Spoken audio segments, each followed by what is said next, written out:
അടുത്തതായി നമ്മൾ project assessment ആണ്. എന്താണ് പ്രോജക്റ്റ്? പഠന പ്രവർത്തനങ്ങളിൽ വെച്ച് വളരെയധികം പ്രാധാന്യമുള്ള ഒരു പ്രവർത്തനമാണ് പ്രോജക്റ്റ്. കാരണം പഠനാനുഭവങ്ങളിലൂടെ കടന്നു പോകുമ്പോൾ ഉയർന്നു വരുന്ന അന്വേഷണാത്മകമായ വിഷയങ്ങളാണ് പ്രോജക്റ്റായി രൂപാന്തരപ്പെടുന്നത്. അപ്പോൾ ഒരു വ്യക്തി പഠനാനുഭവങ്ങളിലൂടെ കടന്നു പോകുമ്പോൾ ഉയർന്നു വരുന്ന അന്വേഷണാത്മകമായ വിഷയങ്ങളാണ് അല്ലെങ്കിൽ പ്രശ്നങ്ങളാണ് പ്രോജക്റ്റായി മാറുന്നത്.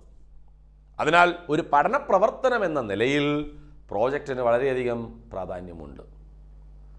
കുട്ടിയുടെ അന്വേഷണാത്മക മനോഭാവത്തെ വികസിപ്പിക്കുവാൻ പ്രോജക്റ്റ് എന്ന പഠന പ്രക്രിയയിലൂടെ സാധിക്കുന്നു. അപ്പോൾ പ്രശ്നാപകരണ ചിന്തയും യുക്തിചിന്തയും ഒക്കെ പഠിതാവിൽ വികസിപ്പിക്കുവാൻ അനുയോജ്യമായ ഒരു പഠന രീതിയാണ് പ്രോജക്റ്റ് രീതി. പ്രോജക്റ്റ് രീതിയുടെ ഉപജ്ഞാതാവ് കിൽപാട്രിക് ആയിരുന്നു. ഇനി എന്താണ് ഒരു പ്രോജക്റ്റിൻ്റെ ഘടന എന്ന് നമുക്ക് പരിശോധിക്കാം. ഒരു പ്രോജക്റ്റ് എന്ന് പറയുമ്പോൾ ആ പ്രോജക്റ്റിൻ്റെ വിവിധങ്ങളായ ഘട്ടങ്ങളുണ്ട്. ഒരു പ്രോജക്റ്റിൻ്റെ വിവിധങ്ങളായ ഘട്ടങ്ങൾ. ഒന്നാമത്തെ ഘട്ടം പ്രശ്നത്തിൻ്റെ രൂപപ്പെടലും പരികൽപ്പന രൂപീകരണവുമാണ്. അതായത് പഠന പ്രശ്നത്തിൻ്റെ രൂപപ്പെടൽ, അതിൻ്റെ പരികൽപ്പനയുടെ രൂപീകരണം. രണ്ടാമത്തേത് പ്രോജക്റ്റിൻ്റെ ആസൂത്രണമാണ്. പ്രോജക്റ്റിനെ ആസൂത്രണം ചെയ്യുന്നു. ഇതിനാവശ്യമായ വിവരങ്ങൾ ശേഖരിക്കണം, ദത്തങ്ങൾ ശേഖരിക്കുക, ഡേറ്റ കളക്ഷൻ, പിന്നെ ആ ദത്തങ്ങളുടെ അപഗ്രഥനം. ഈ ദത്തങ്ങളുടെ അപഗ്രഥനത്തിലൂടെ നിഗമനങ്ങളെ രൂപീകരിച്ചെടുക്കുക. അപ്പൊ ദത്തങ്ങളുടെ അപഗ്രഥനവും നിഗമന രൂപീകരണവും. അതിനുശേഷം പ്രോജക്റ്റിന്റെ റിപ്പോർട്ട് തയ്യാറാക്കുന്നു, ഇതിനെ അവതരിപ്പിക്കുന്നു, ആ അവതരിപ്പിച്ച റിപ്പോർട്ട് അവലോകനം ചെയ്യുന്നു. നോക്കുക, 1, 2, 3, 4, 5, 6, 7 ഘട്ടങ്ങളിലൂടെയാണ് ഒരു പ്രോജക്റ്റ് കടന്നു പോകുന്നത്. അപ്പോൾ ഒരു പ്രോജക്റ്റിന്റെ വിവിധ ഘട്ടങ്ങളാണ് പഠന പ്രശ്നത്തിന്റെ രൂപപ്പെടലും പരികൽപ്പന രൂപീകരണവും, ആസൂത്രണം, ദത്തശേഖരണം, ദത്തങ്ങളുടെ അപഗ്രഥനം, നിഗമന രൂപീകരണം, റിപ്പോർട്ട് തയ്യാറാക്കൽ, ഇനി അവതരണം, അതോടൊപ്പം തന്നെ അവലോകനം. അവതരണവും അവലോകനവും. ഇനി ഒരു പ്രോജക്റ്റിന്റെ ഘടന എപ്രകാരമാണ്? നമ്മൾ ഒരു പ്രോജക്റ്റിന്റെ ഘട്ടങ്ങൾ കണ്ടു കഴിഞ്ഞു. ആ ഘട്ടങ്ങളിലൂടെ തയ്യാറാക്കിയ ഒരു പ്രോജക്റ്റിന്റെ ഘടന നോക്കാം. പ്രോജക്റ്റിന്റെ ഘടനയിൽ ആദ്യം തലക്കെട്ടാണ്. തലക്കെട്ടെന്ന് പറയുമ്പോൾ പ്രോജക്റ്റ്, അതിൻ്റെ തലക്കെട്ട്. ഇവിടെ പ്രോജക്റ്റിന്റെ പ്രശ്നം, പ്രോജക്റ്റ് തയ്യാറാക്കുന്ന കാലയളവ്, പ്രോജക്റ്റ് തയ്യാറാക്കുന്ന വ്യക്തി അല്ലെങ്കിൽ ഗ്രൂപ്പാണെങ്കിൽ ഗ്രൂപ്പിലെ അംഗങ്ങളുടെ മുഴുവൻ പേര്, സ്കൂളിൻ്റെ പേര് തലക്കെട്ടിലേക്ക് വന്നു കഴിഞ്ഞു. അടുത്തത് ആമുഖമാണ്, പ്രോജക്റ്റിൻ്റെ ആമുഖം.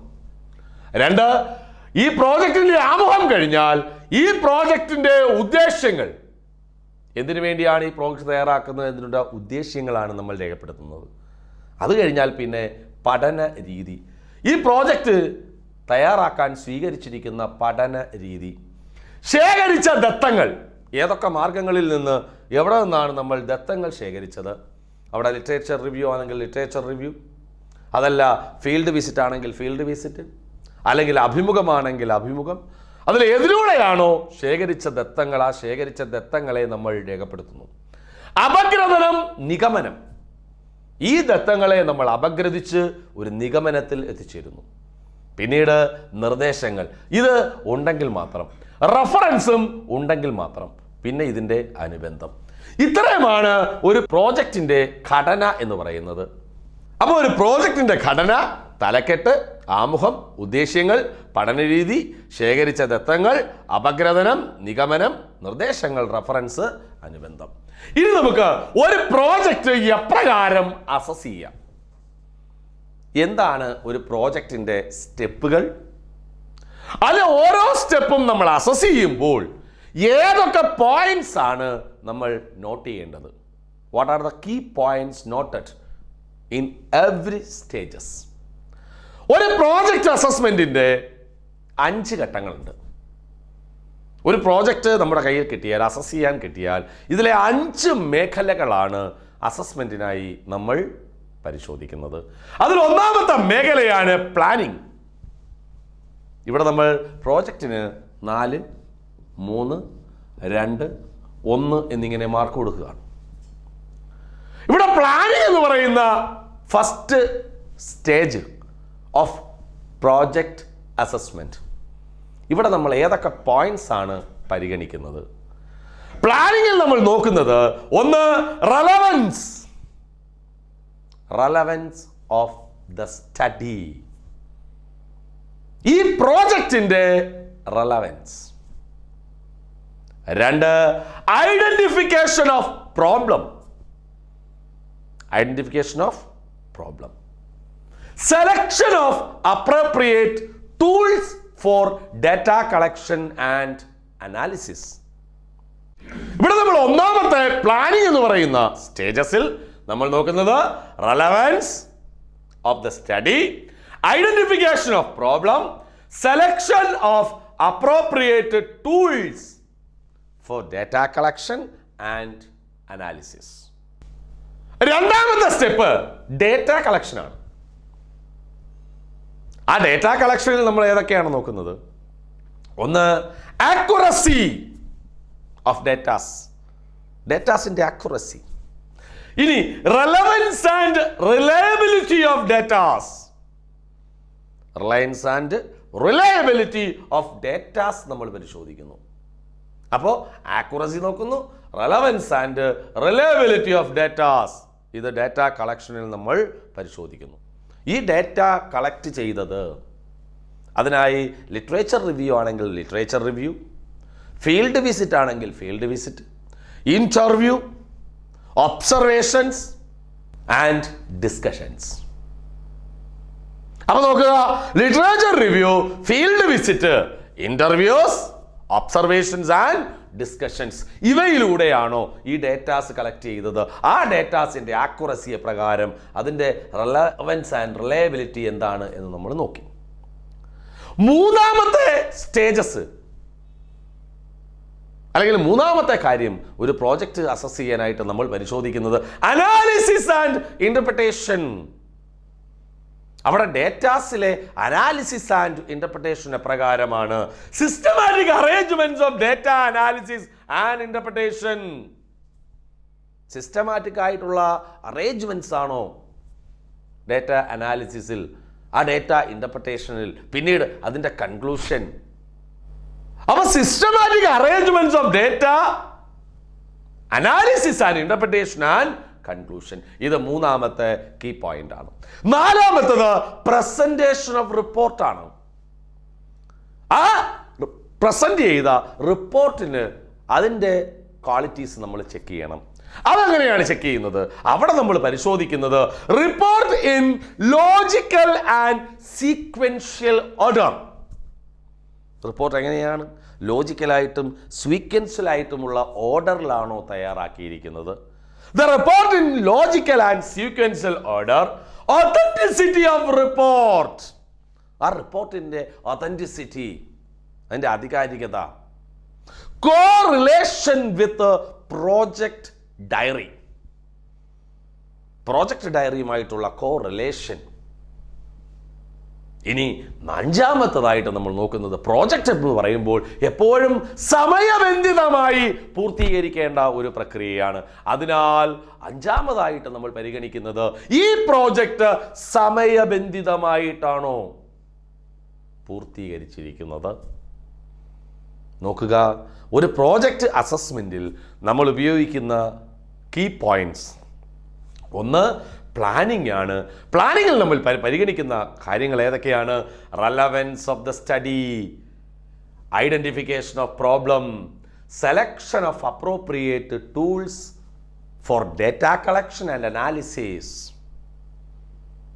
ഈ കാര്യങ്ങൾ ഓക്കെ ആണെങ്കിൽ അവിടെ അതിൻ്റെ നിലവാരമനുസരിച്ച് നമുക്ക് സ്കോർ കൊടുക്കാം. എങ്ങനെയാ സ്കോറ്? 4, 3, 2, 1.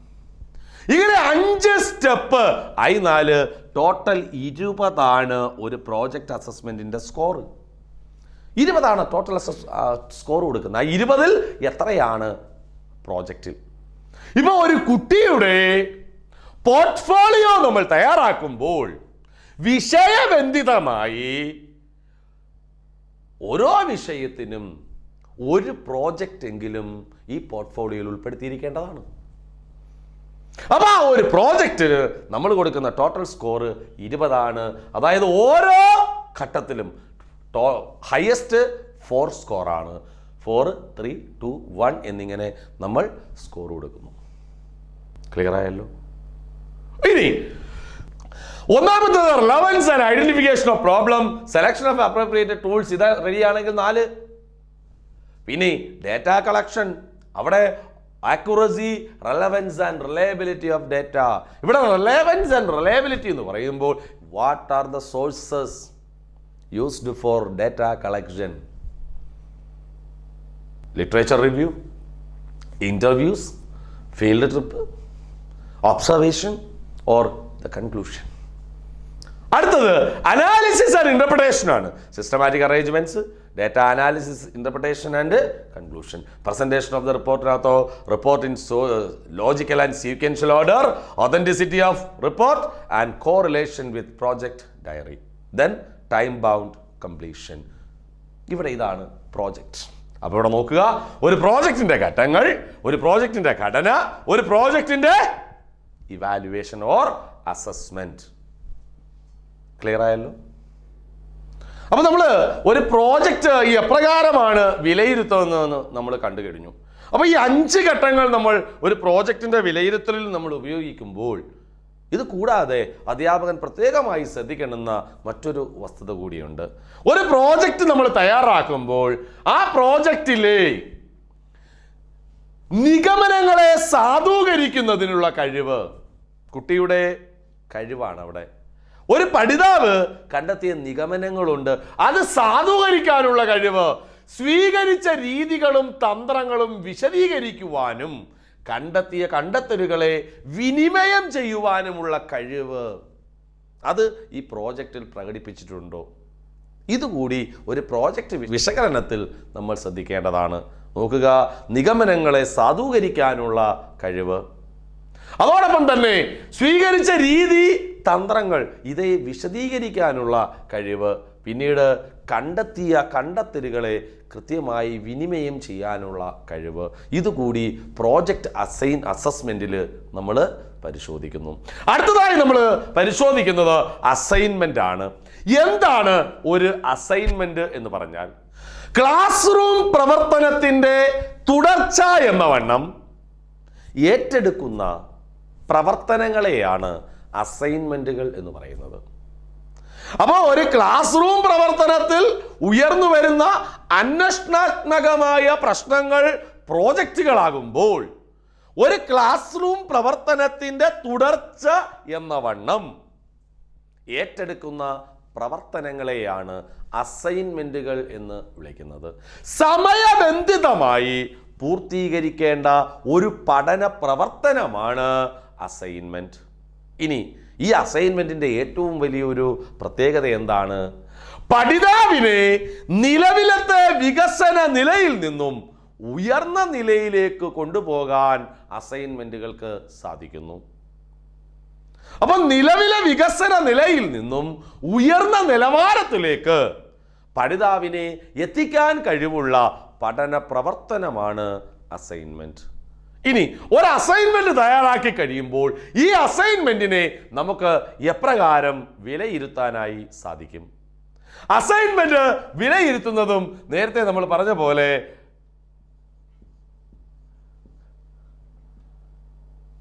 അഞ്ച് സ്കോർ തന്നെയാണ്. അതായത് 20 ആണ് ടോട്ടൽ സ്കോർ അസൈൻമെന്റിന്റെ. അസൈൻമെന്റ് ടോട്ടൽ സ്കോർ 20 5 ഘട്ടങ്ങളാണ്, അല്ലെങ്കിൽ 5 ഘടകങ്ങളാണ് ഒരു അസൈൻമെന്റിൻ്റെത് നമ്മൾ വിലയിരുത്തലിനായി സ്വീകരിക്കുന്ന 5 ഘടകങ്ങൾ. അതിൽ ഒന്നാമത്തെ ഘടകമാണ് ഉള്ളടക്കത്തെക്കുറിച്ചുള്ള ധാരണ. അപ്പോൾ ഒരു അസൈൻമെന്റ് കുട്ടി തയ്യാറാക്കുമ്പോൾ കൊടുത്തിരിക്കുന്ന ആ വിഷയം, ആ ഉള്ളടക്കം, അതിനെക്കുറിച്ച് വ്യക്തമായ ധാരണയിലാണോ അസൈൻമെന്റ് തയ്യാറാക്കിയിരിക്കുന്നത്? അതായത് ഉള്ളടക്കത്തെക്കുറിച്ചുള്ള ധാരണയാണ് ഒന്നാമത്തെ ഘടകം. 2, ഉള്ളടക്കത്തിൻ്റെ സമഗ്രത. ഒന്നാമത്തത് ഉള്ളടക്കത്തിന്റെ സമഗ്രത പരിശോധിക്കുന്നു. 3, രചനാപരമായ മികവ്. ഒരു അസൈൻമെന്റ് എന്ന് പറയുമ്പോൾ നമുക്കറിയാം, അവിടെ രചനാപരമായ മികവ് നമ്മൾ പരിശോധിക്കുന്നു. അവിടെ രചനാപരമായ മികവിൽ നമ്മൾ പരിഗണിക്കേണ്ടുന്ന ഘടകങ്ങൾ ഏതൊക്കെയാണ്? 1, വ്യക്തത. രചനയിലെ വ്യക്തത, അനുയോജ്യമായ ഘടന, ഭാഷാ മികവ്, ചിട്ടയായ അപഗ്രഥനം. അപ്പോൾ ഒരു അസൈൻമെന്റിൽ നമ്മൾ പരിഗണിക്കുന്ന ഘടകങ്ങൾ ഏതൊക്കെയാണ്? രചനാപരമായ മികവിൽ നമ്മൾ നോക്കുന്നത്, വ്യക്തത നോക്കുന്നു, അനുയോജ്യമായ ഘടന പരിശോധിക്കുന്നു, ഭാഷാ മികവ് നോക്കുന്നു, ചിട്ടയായ അപഗ്രഥനം നമ്മൾ പരിശോധിക്കുന്നു. ഇനി സ്വന്തം നിരീക്ഷണങ്ങൾ, അതോടൊപ്പം തന്നെ അവയുടെ വിലയിരുത്തലുകൾ, ഇത് 4ാമത്തെ ഘട്ടമായി നമ്മൾ നോക്കുന്നു. സ്വന്തമായ നിരീക്ഷണങ്ങളുണ്ടോ? ആ അസൈൻമെന്റിനകത്ത് തൻ്റെതായ നിരീക്ഷണങ്ങൾ പഠിതാവ് ഉൾപ്പെടുത്തിയിട്ടുണ്ടോ? തൻ്റെ വിലയിരുത്തലുകൾ പഠിതാവ് ഇതിൽ നൽകിയിട്ടുണ്ടോ?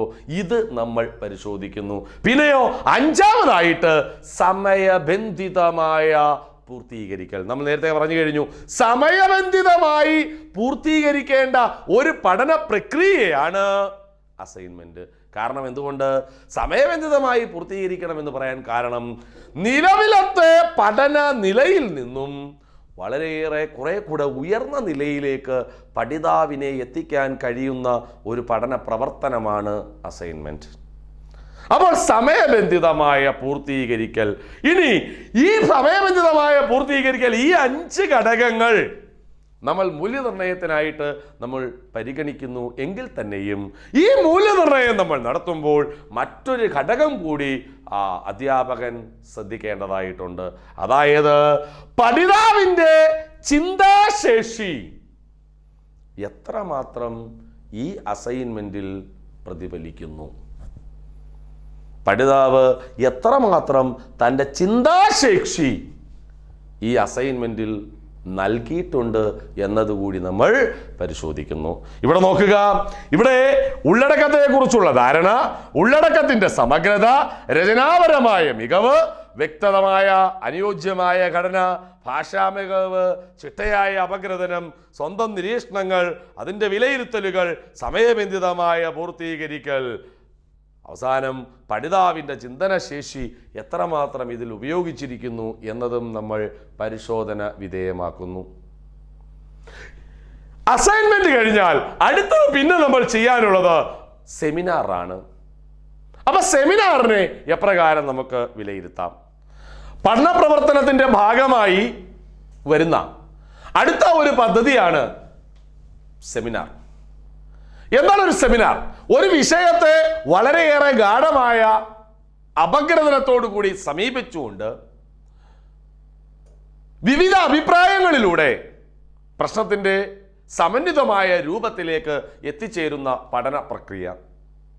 സെമിനാർ എന്ന് പറയുമ്പോൾ ഒരു സെമിനാറിൻ്റെ അസസ് ചെയ്യാൻ നമുക്കറിയാം, ടോട്ടൽ 20 മാർക്ക് തന്നെയാണ് സെമിനാറിനായിട്ടും അസസ്മെന്റിന് ഉപയോഗിക്കുന്നത്. 5 ഘടകങ്ങളാണ് ഒരു സെമിനാറിൻ്റെ അസസ്മെന്റിനായി നമ്മൾ പരിശോധിക്കുന്നത്. അപ്പോൾ സെമിനാർ അസസ്മെന്റിനായി പരിശോധിക്കുന്ന ഘടകങ്ങൾ ഏതൊക്കെയാണ്? ഒന്നാമത്തെ ഘടകം ആസൂത്രണത്തിനും സംഘാടനത്തിനുമുള്ള കഴിവ്. ഒരു കുട്ടിയുടെ സെമിനാറിലേക്കുള്ള ആസൂത്രണത്തിൻ്റെയും സംഘാടനത്തിൻ്റെയും കഴിവ് നമ്മൾ പരിശോധിക്കുന്നു. 2, വിവരശേഖരണത്തിൻ്റെ ഉള്ള കഴിവ്. 3, ഉള്ളടക്കത്തെക്കുറിച്ചുള്ള ധാരണ. 4, പ്രബന്ധ അവതരണം. ആ പ്രബന്ധ അവതരണ ചർച്ചയിലെ പങ്കാളിത്തം വളരെയേറെ പ്രാധാന്യമുള്ള ഒരു ഘടകമാണ്. പ്രബന്ധ അവതരണത്തിലെ മികവും ആ ചർച്ചയിലെ സജീവമായ പങ്കാളിത്തം. പ്രബന്ധം തയ്യാറാക്കുന്നതിനുള്ള കഴിവ്. ഈ പ്രബന്ധം തയ്യാറാക്കുമ്പോൾ നമ്മൾ എന്തൊക്കെയാണ് പരിഗണിക്കുന്നത്? വിവിധങ്ങളായ കാഴ്ചപ്പാടുകൾ, ആ കാഴ്ചപ്പാടുകളുടെ വിലയിരുത്തലുകൾ, നിരീക്ഷണം, വ്യക്തത, ആശയ ക്രമീകരണം. വളരെയേറെ പ്രധാനപ്പെട്ട ഒരു ഘട്ടമാണ് ഈ 4ാമത്തെ ഘട്ടമായ പ്രബന്ധം തയ്യാറാക്കുന്നതിനുള്ള കഴിവ്. ഇനി അവതരണത്തിലെ മികവ്, തൻ്റെ വാദഗതികളെ, വിശകലനങ്ങളെ കൃത്യമായ രീതിയിൽ അവതരിപ്പിക്കുവാനുള്ള കഴിവ്. ഈ 5 മേഖലകൾ പരിശോധിച്ചുകൊണ്ട് നമുക്ക് ഒരു സെമിനാറിനെ അസസ് ചെയ്യുന്നു.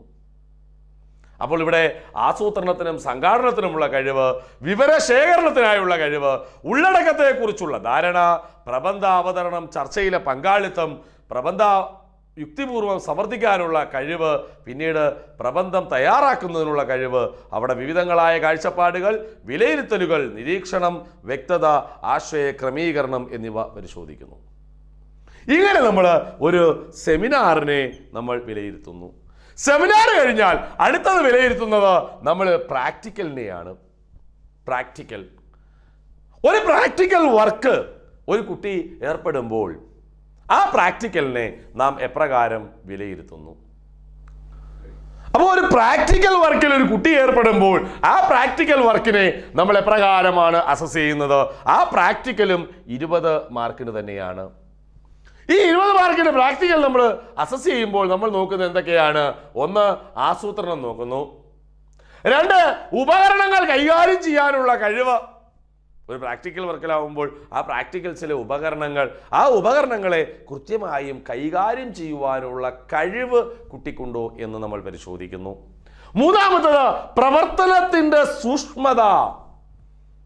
വളരെയേറെ പ്രവർത്തന സൂക്ഷ്മതയോടുള്ള വേണ്ടുന്ന കാര്യങ്ങളാണ് പ്രാക്ടിക്കൽ വർക്കുകൾ.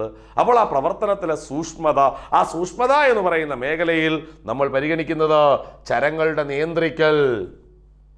കൃത്യമായും അതിൽ ഉപയോഗിക്കുന്ന ചരങ്ങളെ നിയന്ത്രിക്കുന്നു, അതിൻ്റെ അളക്കൽ, ഇനി വിവരങ്ങൾ രേഖപ്പെടുത്തൽ, പിന്നീടോ ഡിസ്പ്ലേ, ഇവ കൃത്യമായി പരിശോധിക്കുന്നു. ദത്തങ്ങളുടെ വിശകലനം നമ്മൾ നോക്കുന്നു, പിന്നീട് അത് റെക്കോർഡ് ചെയ്യാനുള്ള റെക്കോർഡ്സിൻ്റെ മികവ്. ഇത്രയും ഘടകങ്ങൾ നോക്കിയിട്ടാണ് നമ്മളൊരു പ്രാക്ടിക്കൽ അസസ് ചെയ്യുന്നത്. ഇവിടെ നമ്മൾ പ്രോജക്റ്റ്, അസൈൻമെന്റ്, സെമിനാർ, പ്രാക്ടിക്കൽ എന്നിവയുടെ അസസ്മെന്റ് നമ്മൾ കണ്ടു കഴിഞ്ഞു. അടുത്തതായി നമ്മൾ പരിശോധിക്കാൻ പോകുന്നത് ഒരു ക്ലാസ് ടെസ്റ്റ്. എപ്രകാരമായിരിക്കണം ഒരു ക്ലാസ് ടെസ്റ്റ് എന്നുള്ളതിനെ കുറിച്ചാണ്. ക്ലാസ് ടെസ്റ്റ് കഴിഞ്ഞാൽ പിന്നീട് നമ്മൾ ടേം ഇവാലുവേഷൻ, ആ ടേം ഇവാലുവേഷൻ കഴിഞ്ഞാൽ പിന്നീട് നമ്മൾ ഈ ഇവാലുവേഷൻ്റെ പ്രോഡക്റ്റിനെ അല്ലെങ്കിൽ മൂല്യനിർണ്ണയത്തെ നമ്മൾ രേഖപ്പെടുത്തുന്നത് എപ്രകാരം, അതായത് പോർട്ട്ഫോളിയോ. ഇത്രയുമാകുമ്പോൾ ഈ മേഖല പൂർണ്ണമാകുന്നതാണ്. അടുത്തതായി നമുക്ക് ക്ലാസ് ടെസ്റ്റ് എന്താണ് എന്നൊന്ന് പരിശോധിക്കാം. എന്താണ് ക്ലാസ് ടെസ്റ്റ്?